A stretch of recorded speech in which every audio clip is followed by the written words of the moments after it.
boas-vindas para todo mundo que está aqui, que aceitou o nosso convite e que estão participando da nossa primeira transmissão ao vivo. Essa vai ser a primeira de muitas que a gente quer fazer ainda para poder trocar experiências e conhecimentos, porque a gente sabe que a informação hoje é a arma mais poderosa que se tem para se lutar contra essa pandemia, né? Que hoje a gente já sabe que já são 290 mil mortes em todo o mundo. E na nossa estreia, a gente tem a honra de ter a presença do nefrologista Sérgio Antônio Dias da Silveira Júnior, que também faz parte da atual gestão da Sobram.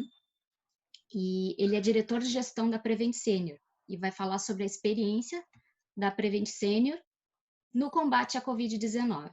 A Prevent Senior reúne hospitais e pronto atendimentos no estado de São Paulo e é considerada a rede que atendeu o maior número de pacientes infectados em todo o Brasil. A gente também tem a participação do nosso presidente da Sobram, que também é um dos fundadores da Sociedade Brasileira de Medicina Hospitalar, que é o Dr. André Wagner, que é idealizador dessa iniciativa. O André ele já atuou de 2017 a 2019 como coordenador do Escritório de Gestão de Altas do Grupo Hospitalar Conceição, GHC, que é considerada a maior rede pública de hospitais do sul do país. O André é Fellow em Hospital Medicine pela Society of Hospital Medicine, Fellow em Epidemiologia pela Erasmus University e Netherlands Institute for Health Science, da Holanda. Atualmente, o André é consultor médico do Hospital Sírio-Libanês. Antes de passar a palavra para o André, eu gostaria de passar algumas informações para você sobre o andamento da live. Quem tiver perguntas, pode encaminhar para o meu telefone. O número é o 51992632974. Eu vou disponibilizar pelo chat também. Vocês podem encaminhar as perguntas que a gente vai selecionar e vai encaminhar o Sérgio por blocos. Eu estou desativando os áudios de quem entra. Estou convidando quem quiser abrir o seu vídeo, né, para permitir isso. E a live está sendo gravada para poder ser disponibilizada depois nos nossos canais, para quem quiser também pode fazer contato. Então agora a gente vai passar a palavra para o André.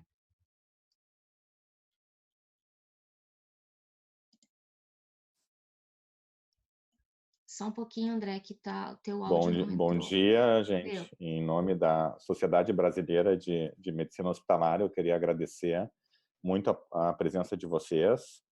Foram 143 inscrições até hoje pela manhã, com um alcance muito importante. Nós estamos falando, então, de 31 pessoas de cidades, de 31 cidades diferentes, 13 estados diferentes, aqui representado Rio Grande do Sul, Santa Catarina, Paraná, Rio de Janeiro, São Paulo, Espírito Santo, Mato Grosso do Sul, Minas Gerais, Goiás, Rio Grande do Norte, Bahia e Ceará. Nós temos pessoas de 4 países, né? Eu estou vendo o Dr. Mariano, grande amigo hospitalista da Argentina, Estados Unidos, Portugal e Espanha. E mais de 40 instituições, então, estão presentes, eles estão entrando, enfim, a gente tem uma lista muito legal. Então, realmente, queria agradecer muito vocês, trazer para vocês que vai ser mais frequente e toda a questão de colaboração e informação nunca fora tão essenciais como numa pandemia. E aí, para mim, estrear com a participação do Dr. Sérgio é algo realmente importante, porque eu estava tentando, Sérgio, relembrar as nossas mensagens e na data de 17 de março, eu estou morando no Rio Grande do Sul, então a gente está vivendo um cenário completamente diferente do de São Paulo. O Sérgio começou a me contar o que estava acontecendo em São Paulo e o que estava acontecendo na rede Prevent Senior. E para vocês terem os números de forma importante, a Prevent Senior em São Paulo internou mais de 1.600 pacientes com quadros gripais. Então, nós estamos falando, para vocês só terem uma comparação em relação ao meu estado, Rio Grande do Sul, nós temos dados de ontem, por exemplo, com internações em UTI, 209 pacientes, internações em enfermarias, 482 pacientes. Total, 720 pacientes. A Prevent Senior tem uma experiência que ela é mais do que o dobro de internações de pacientes do meu estado inteiro. Então, é evidente que, com muita troca de informação, é evidente que o Dr. Sérgio, que está vivendo a pandemia de forma muito intensa há 2 meses, tem muito a contribuir, trocar informações com a gente. E, Sérgio, realmente é um prazer estar aqui. Te agradeço imensamente pela tua participação aqui, pela tua atuação. E já aproveitando, eu queria um pouco que tu te apresentasse e apresentasse um pouquinho da tua operadora Prevent Senior. Bom dia, André. Bom dia a todos os presentes. Primeiro, é uma honra para mim estar participando dessa live inicial, dessa live inaugural da Sociedade Brasileira de Medicina Hospitalar, a qual eu, com muita honra, faço parte da diretoria. Eu vou contextualizar um pouquinho para vocês, um pouco sobre o que é a Prevent Senior, mas só para balizar um pouquinho, eu sou médico de formação, sou nefrologista por formação de especialidade, atuo com medicina hospitalar há muitos anos, fui coordenador de toda a rede de hospitalistas da rede Santa Maggiore, que é composta por 8 hospitais e mais de 500 leitos, que é a rede de hospitais da Prevent. Tenho por formação mestrado em administração pela Fundação Getúlio Vargas, estou finalizando doutorado em administração pela Fundação Getúlio Vargas, e tenho MBA em políticas de saúde pela Universidade de Miami, nos Estados Unidos. Contextualizando um pouco dessa pandemia dentro da nossa operadora, a Prevent Senior é uma operadora que atua basicamente na cidade de São Paulo há mais de 20 anos. Ela tem hoje na sua carteira 500 mil usuários. O foco da operação, o foco da nossa atividade, ele foi voltado para pacientes idosos. Então, nós temos 72% aproximadamente da carteira compostas por pacientes acima dos 60 anos. Temos mais de 80 mil usuários acima dos 80 anos e mais de 400 usuários acima dos 100 anos, que é a nossa carteira de centenários. Então, diante de uma população tão longeva ou de maior idade, nós sabíamos que um vírus que tinha sido descrito com alta morbimortalidade para a população de idosos no mundo inteiro, principalmente quando a gente observava as informações vindas da Itália, nós sabíamos que isso poderia trazer algum impacto para a nossa carteira. Um pouco da nossa operação, né? Nós temos hoje 8 hospitais abertos, temos, fora da pandemia, habitualmente 420 leitos de unidades de internação de enfermaria e apartamento, 120 leitos de UTI, realizamos mais de 40 mil internações ano na nossa rede própria. Temos uma rede ambulatorial extremamente consistente, fazemos mais de 1 milhão de consultas ambulatoriais ano, mais de 1 milhão de consultas de pronto atendimento ano. Então, na verdade, é um sistema de saúde completo, onde eu tenho diagnóstico, procedimentos de baixa, média complexidade, internações de baixa, alta, média complexidade, cura epidemiológica de prevenção. Isso aqui a live tem que ter. Pesquisa. Então, a gente tem, não é só um operador, eu diria que nós somos um sistema. Seria como se você olhasse uma cidade de médio para grande porte, inteira sendo atendida por, por uma única entidade de saúde. Então, esse é o contexto da nossa carteira e isso explica o porquê a gente tem esse volume grande de casos, né? A gente tem uma população suscetível, uma população no ponto da curva dos mais longevos, e isso nos traz todas as benesses e também os desafios atrelados a essa carteira.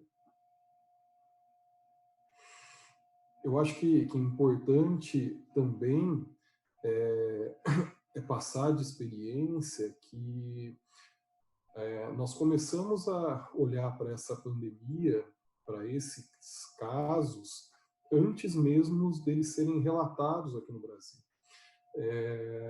Por volta da segunda quinzena de fevereiro, nós estávamos, eu e mais 4 diretores, em uma aula nos Estados Unidos, dentro da Universidade de Miami, discutindo a respeito de como trabalhar e como desenvolver projetos de atendimento frente a situações de alto risco e alto impacto, frente a uma pandemia. E isso faz parte do programa dessa disciplina. Não foi nada colocado por causa do Covid na China até então, mas a Covid foi um dos exemplos que foram citados como algo que poderia acontecer. Ninguém sabia ainda, não se tinha ainda a magnitude daquilo tudo, embora já começavam a existir casos fora da Ásia.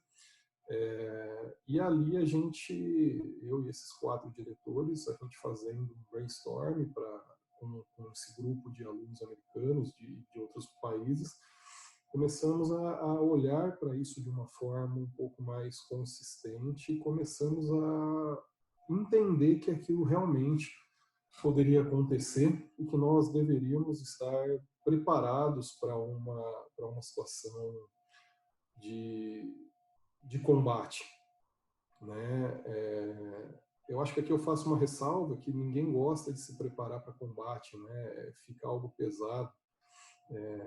Então, fazer um exercício antevendo um problema que poderia realmente chegar foi algo que, ao voltarmos para o Brasil, nós começamos a tomar algumas medidas. Foi instituído um gabinete de crise para cuidar disso tudo, aonde nós começamos a pensar em quais seriam as estratégias para tomar frente a essa pandemia ou esses casos, na eventualidade deles realmente chegarem com força e com impacto no Brasil. Mal a gente sabia que provavelmente já existiam alguns casos no Brasil, até por conta da proximidade do Carnaval que veio depois e assim por diante. Esse era um medo que eu, Sérgio, tinha como médico, como pessoa, que isso poderia acontecer. Então, um preparo mais precoce, não só no pensar, mas como definir algumas condições. E esse preparo ele foi acentuado, ele foi realmente implementado no início do mês de março. Por volta da primeira semana de março, nós tomamos algumas decisões, principalmente relacionadas a estimular o isolamento da nossa população frente a saídas, enfim, era o que a gente tinha na mão naquele momento para tentar reduzir uma eventual curva de contágio frente a essa população. E doutor Sérgio, nesse contexto, é interessante o Brasil, por um tamanho global, a gente está conseguindo enxergar três divisões claras da atuação do coronavírus atualmente. Então, a gente tem estados como São Paulo, como Pará, como principalmente Amazonas, Ceará e Pernambuco, Pernambuco e Rio de Janeiro, em que a gente já tem, inclusive, um risco de colapso do sistema público e alguns privados. A gente tem alguns estados no momento intermediário e a gente tem, na região sul e centro-oeste, principalmente, ainda a situação que vocês provavelmente tinham em fevereiro. Então, por isso a importância de a gente conseguir compartilhar informações para esses estados, principalmente, que ainda tem esse tempo, a gente não sabe quanto consigam tomar as ações e tenham uma noção da gravidade e da frequência. E aí eu queria que você lembrasse lá do início de março, naquela primeira quinzena de março, aquela nossa conversa, como é que foi o início dessa fase exponencial de curva de coronavírus nos hospitais de vocês? A gente começou, desde dessa programação, a gente havia definido que nós iríamos dedicar uma unidade exclusivamente para o atendimento desses casos, para reduzir a possibilidade de contágio e de transmissão cruzada dentro das unidades. É claro que para uma rede que tem 8 hospitais, isso acaba sendo um pouco mais fácil, embora a decisão que se tome para instituir um hospital único como um centro de atendimento, ela é sempre difícil. A gente não pode esquecer que, dentro do meu contexto, as minhas unidades trabalhavam de forma especializadas. Então, eu tinha unidades de alta eficiência em atendimento clínico, unidades de alta eficiência em atendimento cirúrgico, e dentro de especialidades eu também tinha essas unidades. Então, eu tinha uma unidade específica para cirurgia cardiovascular, neurocirurgia, cirurgia cardíaca, uma unidade específica para cirurgia ortopédica, cirurgia geral, oncocirurgia. Então, eu ia ter que fazer uma redistribuição atuar com uma nova logística para vincular uma única unidade a esses pacientes.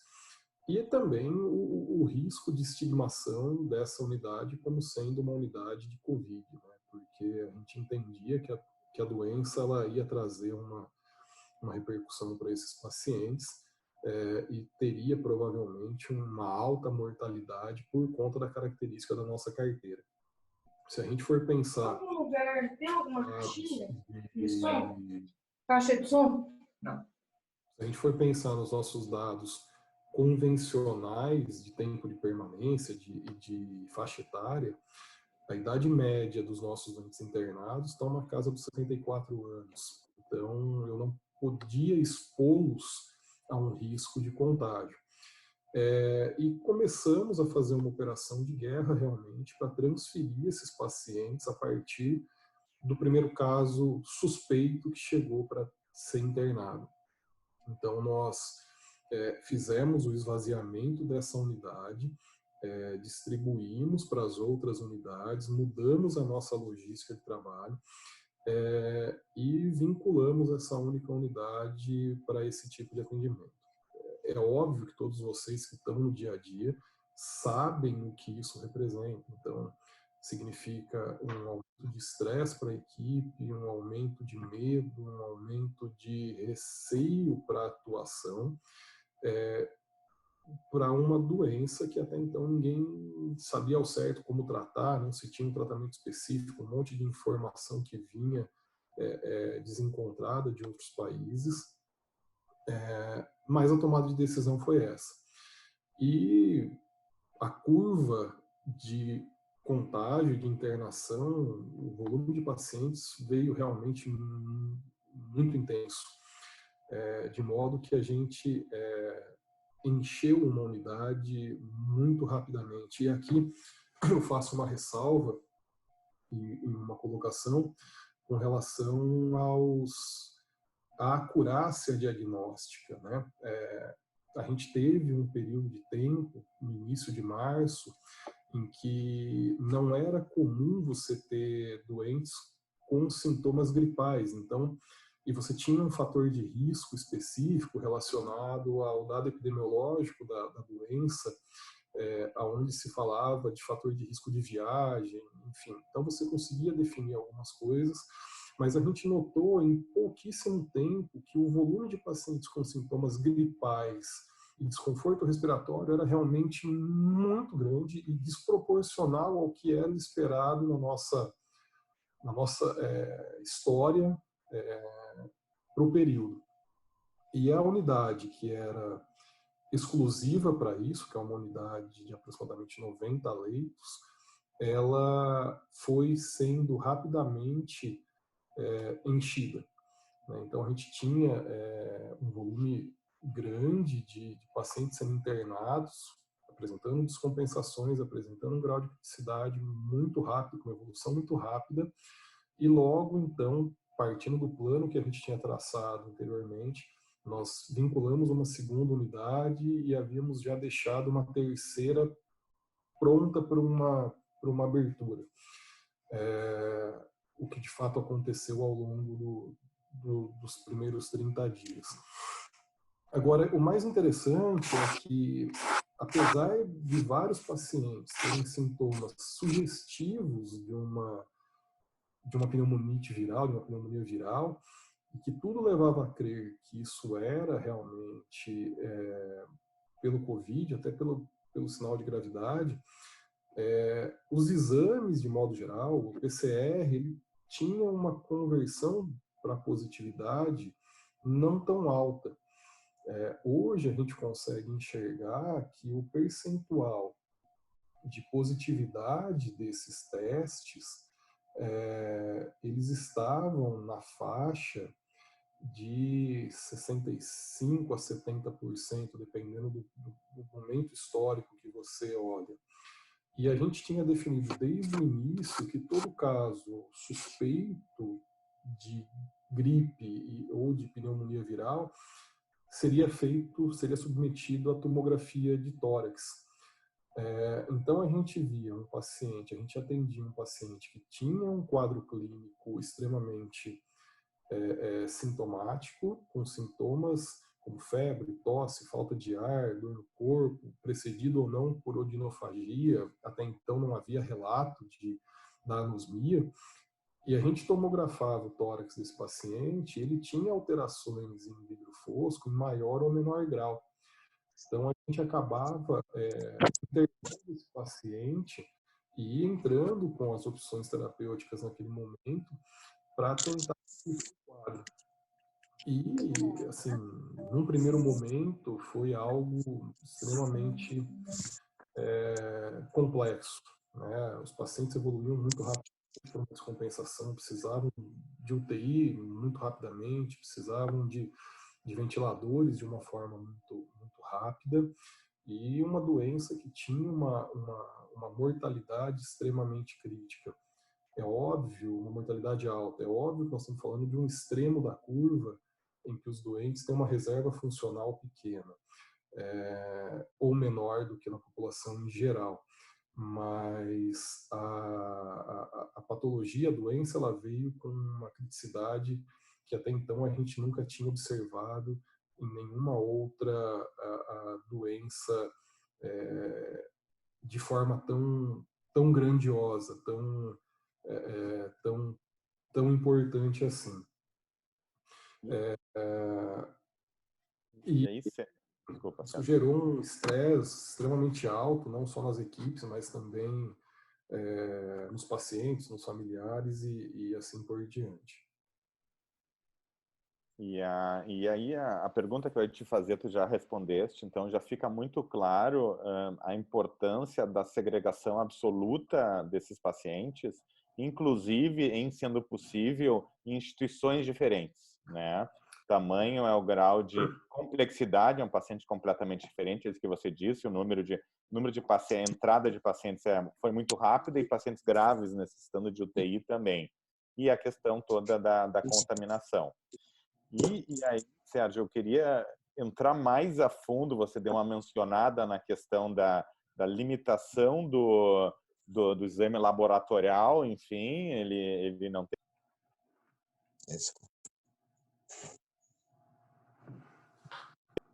Mas muitas vezes parece que o exame ele é bastante pior do que em vários outros diagnósticos. E aí o papel, então, dessa combinação da tomografia, como é que foi o manejo de vocês em pacientes com PCR negativo, por exemplo, mas que a suspeita de vocês continuava sendo uma infecção por coronavírus? Pacientes de alta suspeição clínica, com um quadro clínico evidente ou dentro do que era o esperado, e que tinham tomografia sugestiva com lesão, e essa lesão ela era graduada em percentuais de acometimento pulmonar, eles eram tratados. Eles eram tratados. E esse tratamento ele foi instituído inicialmente em nível hospitalar, com largo emprego da associação de azitromicina com hidroxicloroquina. E a gente notou num primeiro momento que houve uma redução de mortalidade, houve uma redução de criticidade desses pacientes e houve um aumento do número de altas que esses pacientes tiveram ao longo da sua história. Eu, particularmente, aí é uma opinião, tá? Não tenho evidência científica para falar neste momento, embora seja algo que a gente esteja olhando de forma científica. Eu entendo que a tomografia associada à clínica, ela tem uma acurácia, uma sensibilidade maior para o diagnóstico do que o PCR isoladamente. É óbvio que o PCR ele tem que ser feito, mas se eu tiver em dúvida ou se eu for depender do resultado do PCR para tratar, provavelmente eu vou perder o paciente, ou eu vou perder tempo com esse paciente. Então, é uma questão de opinião. Se eu tiver quadro clínico, tomografia com acometimento, eu trato. Eu acho que não vale a pena não tratar. Essa melhora que a gente teve, eu particularmente, Sérgio, de novo, como profissional, eu acredito que eu tenha um efeito de terapia, mas mais do que isso, ou associado a isso, ou uma condição do vencimento da curva de aprendizado no tratamento pelas equipes. Porque até então você não tinha uma noção real de como fazer um manejo desse paciente dentro das unidades. É interessante porque essa é uma doença que ela tem uma fenotipagem diferente, né? Ela tem uma apresentação clínica que pode oscilar de casos mais simples, que onde o paciente tem somente a falta de ar, até casos extremamente graves, com choque cardiogênico, com choque inflamatório, com alterações múltiplas de órgãos, e para cada momento dessa doença você tem que ter uma individualização de terapêutica. Então, dá para eu falar que eu vou mudar a história natural dela com somente um tipo de tratamento? Não. Dá para eu falar que eu mudo a história natural dessa entidade clínica com a individualização dessa terapia e a instituição adequada de tratamentos diferentes. Então, eu vou ter momento em que a associação ácido e cloro, a azitromicina e hidroxicloroquina, ela vai ser importante, com certeza. Eu vou ter momento em que eu vou precisar agregar um outro medicamento, como, por exemplo, o tocilizumab, com certeza. Eu vou ter momento em que eu vou precisar fazer corticoide, também. Não dá para ter somente uma receita de bolo nesses casos. Um fato interessante, que talvez hoje já seja de domínio de todo mundo, é que no início havia uma preocupação extremamente importante por parte dos hospitalistas e dos intensivistas em fazer um manejo daquilo que eles enxergavam no aspecto radiológico, do pulmão esbranquiçado, do pulmão demasiado, fazendo sempre a suposição de que aquele acúmulo de líquido que havia intrapulmonar ou na caixa torácica estava relacionado somente a líquidos, né? E aí o manejo hídrico desse paciente, o balanço hídrico desse paciente, sempre com uma tendência a mantê-lo negativo, começou a aumentar em muito a nossa incidência de lesão renal aguda nesses pacientes. Eu deixo aqui muito claro que a lesão renal aguda, por si só, ela já comete mais de 2/3 dos pacientes. Mas eu tinha ali um uso desenfreado de terapia diurética, principalmente à base de furosemida, que contribuíram provavelmente para levar a uma piora dessa lesão renal aguda. Com os dias, isso passando, a gente foi entendendo que o manejo ele podia ser um pouco mais permissivo, um pouco mais tolerável para um balanço hídrico zerado ou com uma tendência até a um discreto balanço hídrico positivo. Que aquele edema que existia intrapulmonar, ele era, na verdade, edema inflamatório. Você não ia ter grandes benefícios de terapia diurética extremamente volumosa. E com isso a gente teve realmente uma discreta melhora da incidência de lesão renal aguda. Estou usando somente um ponto, por quê? Para mostrar que o aprendizado ele aconteceu e ele ainda acontece diariamente pelas equipes. Todo dia, se você for olhar no Medline ou nas grandes plataformas de busca e de artigos médicos, você vai ter inúmeros artigos falando sobre todas as possibilidades de tratamento possível, desde as mais convencionais até as mais esdrúxulas, né? Então, a parte médica ainda está aprendendo a trabalhar com o manejo dessa entidade clínica que, volto a dizer, apesar de tudo, ela é bem complexa e traz agravos realmente sérios para os pacientes acometidos. E nessa, Sérgio, nessa ótica, repara a complexidade da doença que você está trazendo. Então, eu tenho uma doença que eu não tenho um diagnóstico 100% preciso e muitas vezes. Eu tenho uma doença que o meu quadro clínico ela pode mudar subitamente, eu posso precisar de leitos de terapia intensiva e precisar de hemodiálise e outras afins que nós vamos entrar adiante. Eu tenho uma doença que eu necessito de um múltiplo tratamento, que a gente ainda não conseguiu encontrar nenhum tratamento milagroso, enfim, nem se prova que funciona, nem se prova que não funciona, mais artigos estão surgindo, alguns refutando ideias prévias.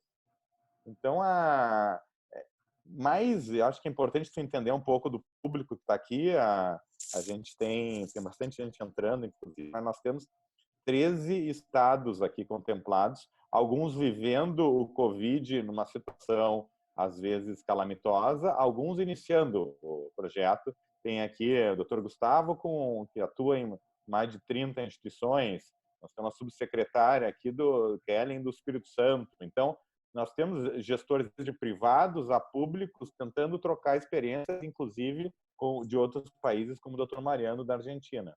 Então, a ideia, eu queria que tu falasse um pouquinho dos números de vocês. Eu acho que é importante, de novo, como Sociedade Brasileira de Medicina Hospitalar, a gente não está falando com o Sérgio, Dr. Sérgio, porque ele está representando uma instituição privada. Não, a gente está falando com o Dr. Sérgio, que vem vivendo como gestor e como médico um dos maiores cases em número de pacientes da América Latina.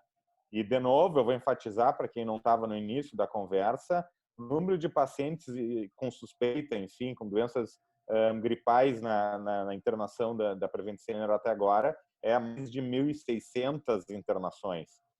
A gente está falando em mais do que o dobro de internações do meu estado inteiro, do Rio Grande do Sul. E a segunda questão importante é que quase 40% desses pacientes foram para a UTI. Então, nós estamos falando de mais de 600 internações em unidade de terapia intensiva. Então, é evidente que nesse momento, Sérgio, de incertezas, nós temos que trocar informações. Nós temos que colaborar entre estados, entre hospitais públicos, privados, e aqui é o papel da Sociedade Brasileira de Medicina Hospitalar, como é o papel de qualquer sociedade científica. Então, essa ideia, de novo, não existe uma resposta definitiva para nada. Eu acho que tu traz, infelizmente, todo mundo quer a pílula mágica, né? E tu está dizendo, cara, não existe a pílula mágica, né? E eu acho que está muito claro também. Eu queria que tu falasse um pouquinho mais, Sérgio, um pouco da questão do paciente no momento que ele vai para a UTI. Então, vocês têm aí mais de 600 internações de UTI. Então, o que acontece com ele? A gente está vendo um cenário que me preocupa muito como médico e gestor, que é o cenário em que está se construindo muitos hospitais de campanha no cenário brasileiro e muitas UTIs em hospitais que nunca tiveram UTI, então que nunca vivenciaram a complexidade do paciente de terapia intensiva. E aí nós temos um paciente que não é só de UTI, é um paciente com COVID indo para a UTI. Então eu queria que tu falasse um pouquinho sobre isso, sobre a questão da diálise, que eu acho que é uma questão importante, sobre dificuldade, tempo de internação, enfim, detalhes desse paciente crítico nas tuas unidades. A gente tem aqui um total acumulado de em torno de 1.630 internações de março até agora. Desse total, 634 foram para UTI, 995 mais ou menos, quase 1.000. Ele está falando. Em internação. Consegui. No primeiro momento, vamos dizer, nas primeiras 3 semanas, os pacientes que iam para a UTI, eles evoluíam de uma forma muito rápida. Então, eles estavam no ambiente hospitalar, internados, estavam parcialmente compensados e evoluíam rapidamente para a insuficiência ventilatória. E isso gera um ponto de estresse. A gente já tinha dentro da nossa realidade um conhecimento e uma expertise de atuar em nível de enfermarias com doentes um pouco mais críticos, né? Então, a gente conseguia fazer um manejo mais adequado, usando algumas ferramentas de monitorização de pacientes mais críticos nas enfermarias. Então, o nosso hospitalista ele já tinha um pouco de noção do manejo do paciente crítico fora do ambiente fechado da terapia intensiva. Sérgio, porém, estou pedindo para tu falares mais alto, Sérgio. Eu aumentei aqui o tom de voz. Se o pessoal estiver me escutando melhor... Estão escutando, pessoal? Mexa a mão só para a gente ver. Tá bom. Tá bom. Então, esses hospitalistas eles já tinham esse manejo, eles já tinham essa expertise de controle de paciente crítico num ambiente fora da UTI, mas esses pacientes precisavam de manejo ventilatório e iam efetivamente para a terapia intensiva. Quando eles iam efetivamente para a terapia intensiva, ou por uma questão da necessidade de ventilador, ou da necessidade de um manejo hemodinâmico, o perfil dele mudou muito. E com isso, a gravidez também. Nós estamos falando de uma patologia que na nossa carteira chega a ter aproximadamente 35% de mortalidade, que é muito alto. Então, isso para casos confirmados ou altamente suspeitos. Só que todo mundo sempre se preocupou somente com a parte ventilatória, porque é a parte que mais faz vista, que mais chama atenção nesse paciente. Porém, desde o início, eu tenho contato com grupos de nefrologia no mundo inteiro, até pela minha especialidade. A gente começou a preparar para uma condição de que eu poderia provavelmente ter um grande aumento do número de sessões de diálise por conta desse paciente ser criticamente enfermo e agudo. E aí nós saltamos de aproximadamente 400 sessões de diálise mês que eu fazia em pacientes agudos nas nossas unidades de internação, para 1.200 sessões de diálise mês nesse perfil de paciente. Então, eu praticamente tripliquei o número de sessões de terapia para esse perfil de paciente. Observem que ninguém tem falado isso, pouca coisa sai sobre o acometimento renal do paciente com Covid.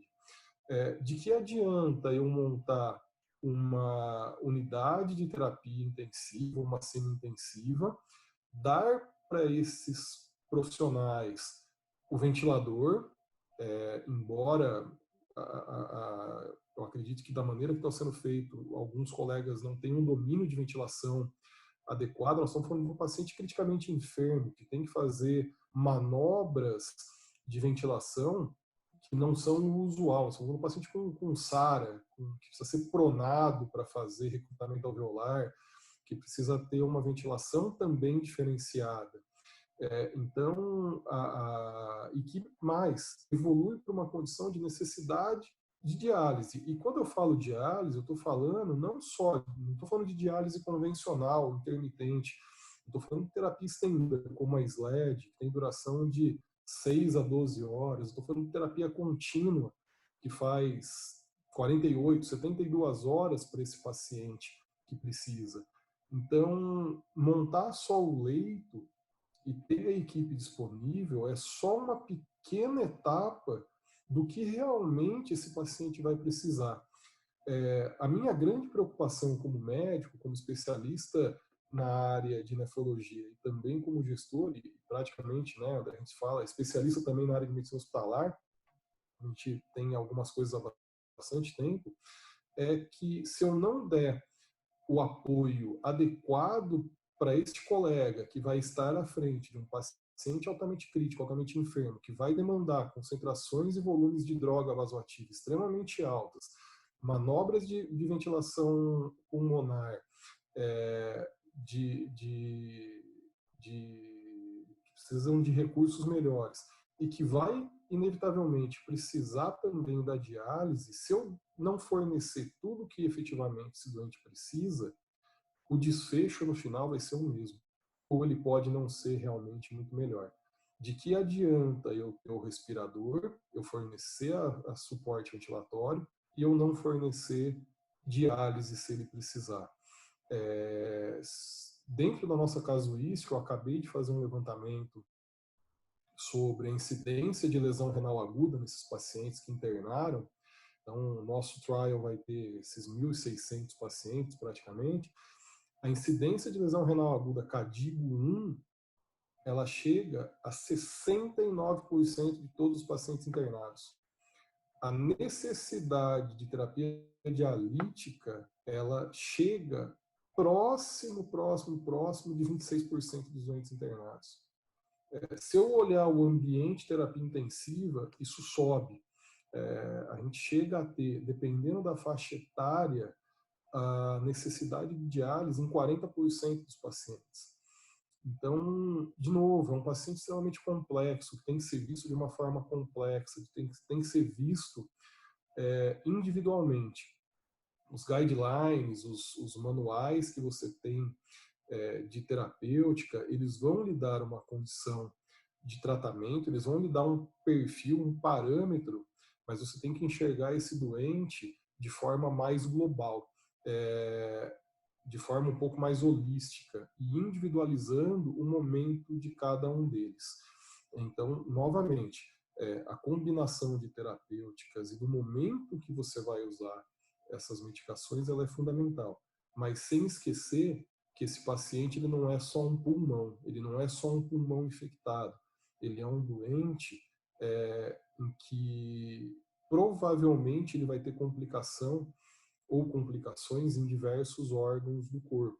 A gente não pode esquecer que os trabalhos mais recentes estão mostrando o fenômeno da microangiopatia intratrombótica, né, que ele traria esse aumento. Hoje se fala muito em anticoagulação, em fazer anticoagulação plena para pacientes com perfis específicos. Tudo isso é mandatório. Então, olhar o paciente de cima a baixo, como um todo é fundamental. E o mesmo eu falo com relação a essas unidades de terapia intensiva. Tem que lembrar que o leito é importante, o profissional é importante, manter volumes de droga vasoativa em quantidade suficiente é importante, porque demanda um uso extremamente alto disso também. Manter suporte de terapias para outros órgãos também é fundamental e é um ponto que as pessoas estão esquecendo ou falam muito pouco sobre isso. Excelente, Sérgio. Eu acho que tem muita gente me perguntando algumas questões importantes, tá? A gente começou 10 minutos atrasado, então a gente finaliza a live a meio-dia e 40. Ok. Eu já vocês podem mandar perguntas, eu coloquei o telefone no bate-papo ali, então é o telefone da sociedade, 5192, e tem o WhatsApp, enfim, é só mandar, ou coloque aqui no bate-papo e a gente lê para vocês. Eu já vou misturar as perguntas desenhadas, Sérgio, com as perguntas que vieram do público, tem bastante pergunta, enfim. Uma delas vai ao encontro do que eu já ia te perguntar, enfim, a pergunta do Dr. Gustavo, que é a questão pós-alta. Então, nós temos o leito hospitalar é um leito precioso, é um leito de alta complexidade, seja ele de UTI, seja ele de enfermaria. Então, eu queria que tu conversasse um pouquinho sobre essa transição do cuidado dos pacientes do hospital para casa e do hospital para alguma instituição. Nos Estados Unidos, eles usam muito o termo post-acute care, né? Uma instituição intermediária em que eu ainda não estou pronto para ir para casa, mas eu não preciso toda aquela complexidade tecnológica e de recurso humano do hospital. E já emendando a outra pergunta que chegou também aqui no grupo, sobre em casa, sobre como é que é o telemonitoramento, se vocês estão usando telemedicina, como é que vocês estão atuando com uma população, porque assim, todo o plano de vocês, todo o plano, ele é de alto risco. Então, sem dúvida, todo o distanciamento social, ou quase quarentena, enfim, ele tem que ser fundamental para evitar que mais casos cheguem em número exponencial. Então, eu queria que tu falasse um pouquinho sobre esse momento pós-acute care, para casa, telemedicina, e aí para os gestores públicos pensarem um pouco no como podem remodelar, ouvindo um pouco a experiência de vocês, o programa do Melhor em Casa. E a outra questão importante como a gente pode realmente fazer esse follow-up desses pacientes. Junto, tem uma terceira pergunta já para a gente emendar, que é a questão, já emendando duas perguntas juntas, que é a questão do tratamento desses pacientes em casa. Então, o que vocês fizeram na ótica de vocês para tentar ao máximo evitar que esses pacientes internem? Estão tentando pegar 3 perguntas em uma. Então, na verdade, existe todo um programa, né? Existe todo um contexto. Eu abordei um pouco mais a parte hospitalar, mas a gente não pode deixar de lembrar que a ação ela não é somente hospitalar. Então, eu tenho uma ação voltada para telemedicina e telemonitoramento. Nós fizemos, até agora, mais de 100 mil atendimentos em telemedicina.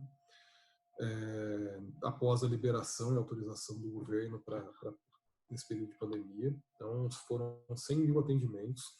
Todos os pacientes que recebem alta hospitalar, eles entram para uma triagem, um acompanhamento domiciliar feito por uma equipe de médicos e enfermeiros que fazem um follow-up telefônico diário desses pacientes, destinado um número específico para que, se eventualmente eles tenham alguma intercorrência, eles retornem, independente dessa ligação ativa, dessa captação ativa. E isso é feito até finalizar os 14 dias que está definido como o período da doença. Então, esse follow-up ele é feito e esse paciente ele fica controlado. O paciente, de modo geral, o que a gente tem visto é que os primeiros dias dele dentro do hospital, eles são muito intensos, eles são extremamente críticos ou mais críticos. E após esses primeiros 4 a 5 dias, esse paciente melhora. Tem vários pacientes que relatam que após o 6º dia, passa a dor no corpo, melhora a falta de ar, a febre cessa e eles têm uma melhora da qualidade de saúde que até então não existia. O tempo médio de permanência desses pacientes gira em torno de 7 dias e pouquinho. Para a gente é extremamente diferente do que era a nossa realidade, porque nós trabalhávamos com tempo médio de permanência na rede toda de 3,8 dias. Então é quase o dobro do que eu tenho habitual. Então, quando a gente percebe que esse paciente ele já tem a condição clínica para alta e está bem, ele recebe um preparo da equipe hospitalar para ser liberado para a sua residência.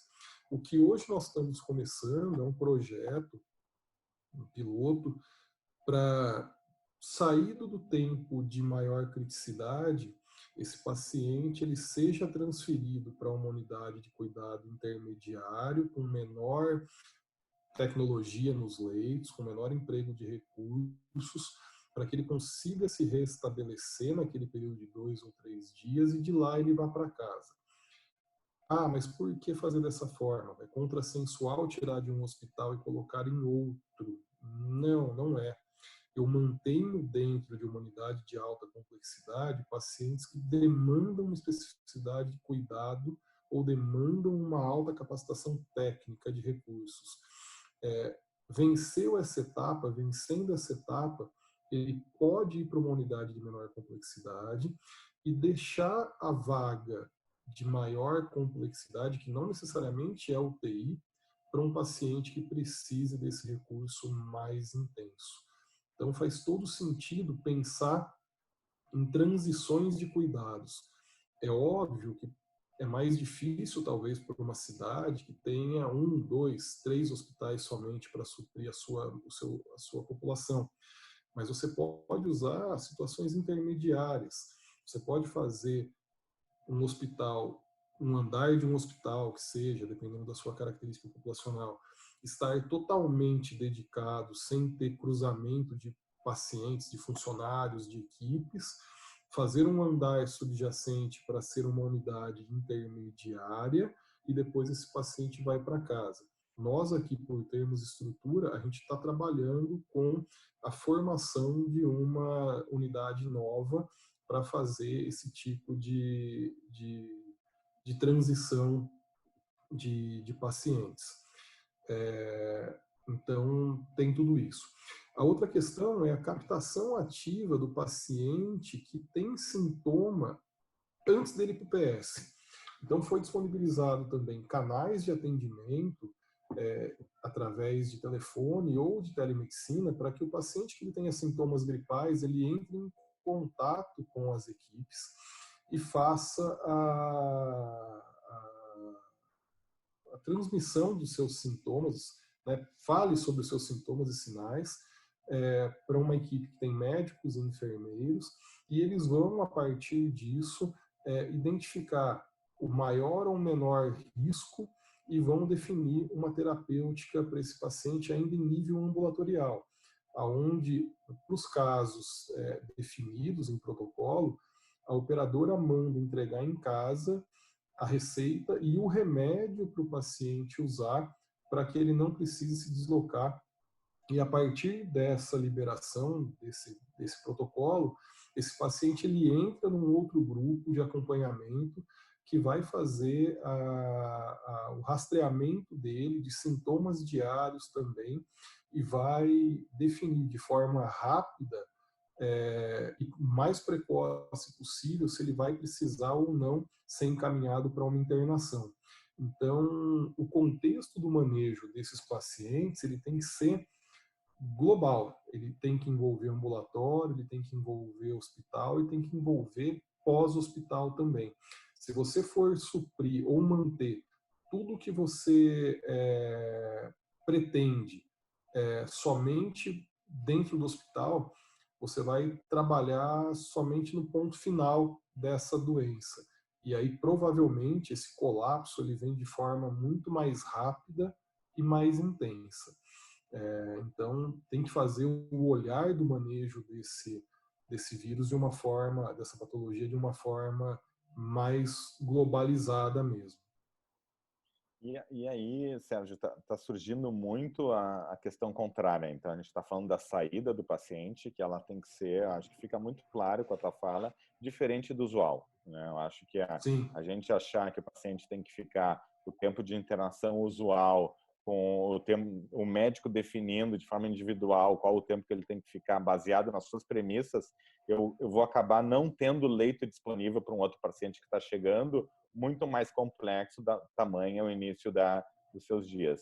E aí o que o pessoal está perguntando é o contrário, assim, como é que vocês conseguiram fazer, porque o que você nos falou é que teve um boom inicial muito grande, uma demanda exponencial de pacientes, em que vocês tiveram que se adaptar de forma muito rápida e precoce a essa demanda, e esse boom diminuiu, enfim. Mesmo vocês tendo uma carteira, isso é bastante interessante, porque vocês têm uma carteira muito idosa, de pacientes com muitas comorbidades, quer dizer, é o paciente, é o hospedeiro ideal para esse vírus. E aí, em março, você tinha uma situação em São Paulo, a situação foi piorando ao longo dos meses, né?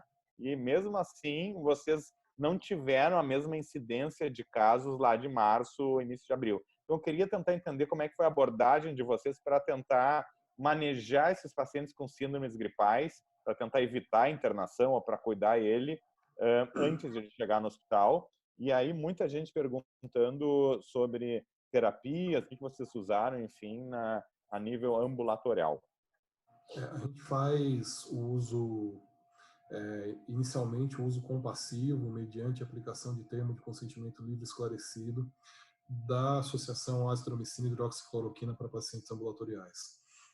Então, o paciente que apresenta sintomas gripais e alta suspeição de infecção para COVID, é feito inicialmente um eletrocardiograma para identificar alterações eletrocardiográficas que poderiam contraindicar, por exemplo, o uso da hidroxicloroquina, e a gente faz o tratamento de forma precoce. E eu acredito realmente que isso possa ter influenciado de maneira muito positiva nesse achatamento da curva em associação com o isolamento que esses usuários eles vêm tendo. Houve depois uma liberação pelo Ministério, né, mas a gente usa o tratamento compassivo, o uso da hidroxicloroquina compassiva para esses pacientes. Houve uma resposta realmente bem interessante para o manejo ambulatorial desses pacientes, e esses pacientes eles são acompanhados por essas equipes. Aqui só uma ressalva que a operadora ela tomou a atitude inicialmente de decretar a quarentena antes mesmo dos governos, enfim, para os seus usuários, e remanejou equipes que estavam nas suas unidades ambulatoriais para fazer esse tipo de atendimento. Então, esses pacientes que fazem efetivamente o uso ou que estão fazendo o uso dessa medicação, eles acabam sendo monitorados diariamente por essas equipes de enfermeiro, de médicos e assim por diante. Nós temos mais 8 minutos da live, eu já estou me lamentando que eu não vou conseguir te fazer várias perguntas, Sérgio. Então, o que a gente vai combinar? Eu vou anotar as perguntas das pessoas e vou encaminhar para o e-mail do Dr. Sérgio, enfim, e em quem enviou. Tem uma questão bem importante que o Dr. Cláudio colocou e que estava no escopo, e que a gente está vendo um número muito alto de funcionários, colaboradores de saúde sendo infectados. Um número completamente variável. A gente está vendo hospitais com números próximos de 5% a 10%, a gente está vendo hospitais com números exorbitantes, 20% a 30% de todos os seus funcionários, mesmo às vezes não sendo hospitais Covid, né? Então, a gente teve um caso em Goiás, enfim, emblemático. Então, o que eu queria conversar contigo era sobre isso, como é que está sendo os cuidados com relação à saúde dos funcionários, a questão dos EPIs.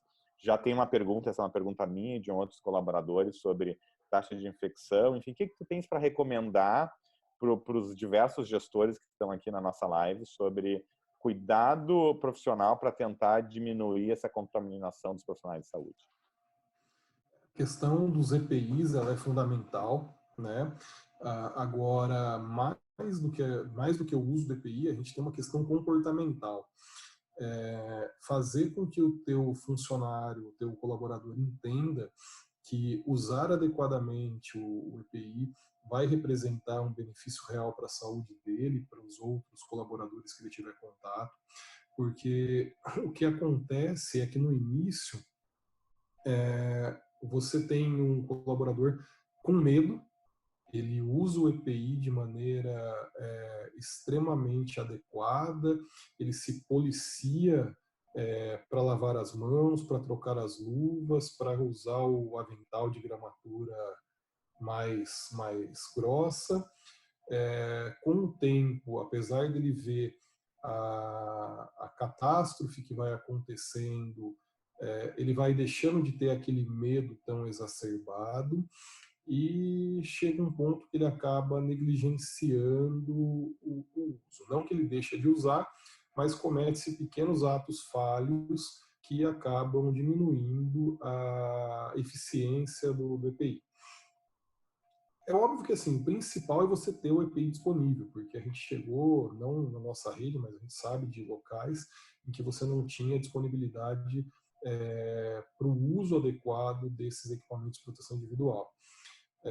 Então, esse é um ponto. O outro ponto que eu vejo que ele é também fundamental é você tentar manter esse funcionário, esse colaborador com equilíbrio psíquico, porque a gente tem uma condição de uma doença, de uma pandemia que mexe com o quadro de saúde, mas mexe também com a questão emocional dos colaboradores. O que a gente viu durante o início é que esses funcionários, esses colaboradores, eles afastavam muito por medo, né, chegando quase a uma situação de burnout, e menos por contaminação, por contágio. Graças a uma ação intensiva do nosso CCH, o nosso percentual de contaminados é extremamente baixo de colaboradores, não trouxe impacto para as nossas unidades, nós não tivemos um turnover alto, a gente não teve pessoas saindo por contaminação. Então, eu acho que é um manejo também multiprofissional, multidisciplinar, onde você tem fornecimento adequado de materiais, onde você tem a manutenção da atenção desses colaboradores a uma situação extremamente diferente do usual e aonde a gente tem um apoio psíquico, emocional para ele também. E outras possibilidades. Então, aqui, o nosso serviço de nutrologia criou um cardápio diferenciado para melhorar a imunidade. A gente fornece para quem está no dia a dia, no lanche do hospital, da unidade, um suplemento alimentar, que é o Impact, que diz que tem resultados melhorando a resposta imunológica desses pacientes. Pode parecer algo nonsense, ou pode parecer algo que não seja tão importante, mas é um a mais, é algo a mais que vai, no final das contas, agregando valor e agregando resultado para os colaboradores também. Sérgio, eu vou tentar focar em duas últimas perguntas, tá? Vou pedir desculpa para várias pessoas, vão ficar perguntas que a gente vai encaminhar para o Dr. Sérgio por e-mail. De novo, agradecendo vocês, teve muita gente participando, de muitos estados, de muitas instituições públicas e privadas, então para nós é um prazer vocês estarem aqui. A gente vai ter lives quinzenais, então Nós temos 2 lives programadas, a gente vai enviar para vocês por e-mail e WhatsApp, uma live relacionada à atuação em estados que já têm lockdown, então estados de catástrofe, pensando em questões maiores, institucionais, enfim, e uma live relacionada aos hospitais de campanha. A gente vai trazer alguns diretores que estão atuando em hospitais de campanha e vão colocar as suas dificuldades, né, em estados diferentes. Para nós é muito importante que vocês se associem. A sociedade ela vive de uma anuidade e, enfim, então a gente vai tomar liberdade de o nosso gerente executivo entrar em contato com vocês, enfim, e oferecer, enfim, seria para nós bem importante essa atuação. De novo, a sociedade está completamente aberta a trocar informações e tentar auxiliar vocês no que for necessário no momento de pandemia. A gente tem que sair, eu vi várias perguntas, a gente tem que sair do conceito que a gente foi treinado de uma medicina individual, em que a gente trata os pacientes baseado em ensaios clínicos randomizados com nível de evidência 1, por uma medicina em massa, em que a gente não tem certeza do diagnóstico, em que o paciente coloca a equipe sob risco e em que níveis enormes de gabinetes de crise, de gestão, de segregação de paciente a gente nunca viu, e que em tratamentos eles são ainda, infelizmente, frustrantemente negativos na sua maioria. E N perguntas que ainda não foram respondidas, o que faz com que não esteja nem certo nem errado usar grande parte das terapias que todo mundo está usando. Então a gente tem que sair de um preconceito prévio em que a gente faz tudo baseado na universidade, na ciência, enfim, para tratar no mundo de extrema incerteza, e que eu enxergo, a Sociedade Brasileira de Medicina enxerga, certamente o Sérgio enxerga, que é o momento mais importante de colaboração entre nós, profissionais de saúde, gestores, estados, secretarias. Não tem uma resposta única para essa pandemia. E aí, Sérgio, trazendo para ti as últimas 2 perguntas, eu recebi elogios e críticas sobre o horário da live. Então, eu não sei se nós vamos fazer uma próxima às 19 horas e depois vocês me dizem se é melhor ou pior. Então, muita gente dizendo que está com fome, enfim, mas mesmo assim ficaram, mesmo no horário do almoço, aqui com a gente, né? Quem entrou quase não saiu. Então, Sérgio, tem muita pergunta sobre a testagem, tá? Sobre como é que vocês estão usando os exames de testagem, teste diagnóstico, rápido, PCR, tanto para a população de pacientes como para profissionais de saúde. Tá? Esse é um ponto. E o segundo ponto, para a gente fechar a live, para quem não sabe, a Prevent Senior é um dos modelos de medicina hospitalar aplicada em toda a sua rede privada. Então, do início ao fim, nós temos rounds ou huddles multidisciplinares, nós temos atuação da enfermeira hospitalista, nós temos previsão de alta, nós temos plano terapêutico, e não é à toa que eles chegam num tempo de internação de 3 dias. Transição do cuidado, comunicação efetiva, liderança. Então, tem todo um plano de carreira em que os hospitalistas vão subindo. Então, não é à toa que o Sérgio, hospitalista, é hoje diretor da Prevent. Então, é um dos modelos, e aqui, de novo, não é relação com a Prevent, é relação com o modelo, e a pergunta final, como é que tu enxerga a medicina hospitalar, o modelo de assistencial de medicina hospitalar e o médico hospitalista neste contexto de pandemia, com uma doença que não dá um sintoma, uma doença que afeta múltiplos órgãos, uma doença que ou eu tenho diversos especialistas vendo o mesmo paciente ou eu tenho um médico centralizando o cuidado. Bom, sobre a testagem, a gente usa ainda para os pacientes com indicação de internação o PCR. A gente está entrando numa fase de testagem com sorologias. Nós fizemos o primeiro piloto com 1.000 testes. A gente ainda não tem esse resultado para passar, porque foi a semana passada. Mas se ficar aprovado que essa testagem trouxe o resultado esperado, no que foi idealizado pela equipe de infectologia, a gente deve ampliar isso para uma escala muito maior, podendo chegar eventualmente até no nível da população como um todo da nossa rede. Então, a gente, assim, usa o que é o convencional. Sobre a medicina hospitalar, eu não, só fazer um adendo aqui sobre o restante da testagem, eu não tenho maiores dados sobre os resultados. Em nível populacional, eu consigo te dizer para vocês que a positividade nos pacientes que internam, ela gira em torno de 65% dos casos. Eu tenho 35% de provavelmente falso negativo. Por que eu digo isso? Porque quando eu olho o desfecho desses pacientes que internaram e deram um resultado negativo, ele é exatamente igual ao dos que testaram positivamente.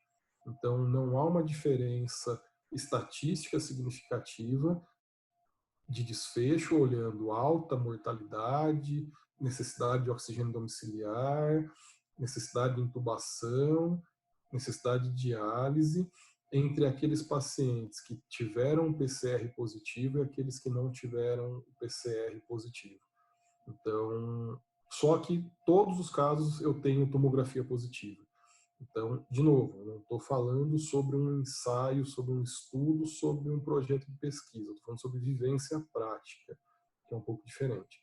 Na vivência prática, quando eu olho sintomas clínicos e tomografia com alteração, eu posso tratar esse paciente, devo tratar, porque aqueles que tiveram um PCR negativo não apresentam significância estatística diferente.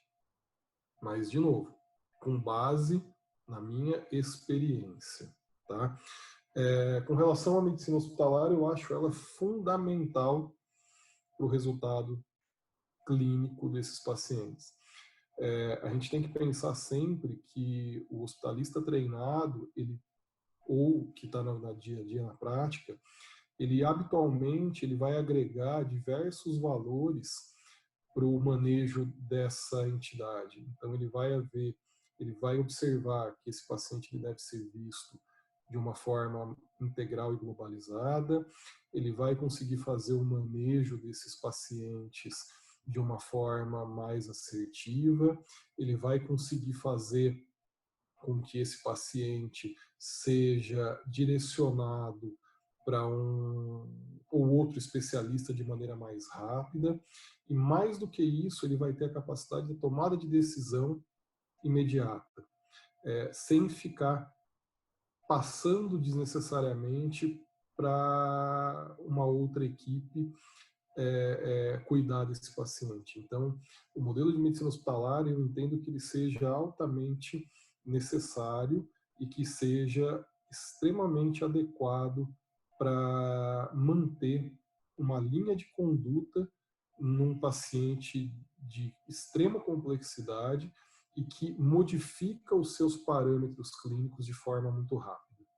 Então, eu acho que se o modelo de medicina hospitalar ele fosse sofrer, ou ele tivesse que sofrer um teste, a pandemia veio para testá-lo e para sedimentá-lo como um modelo para ser difundido no Brasil.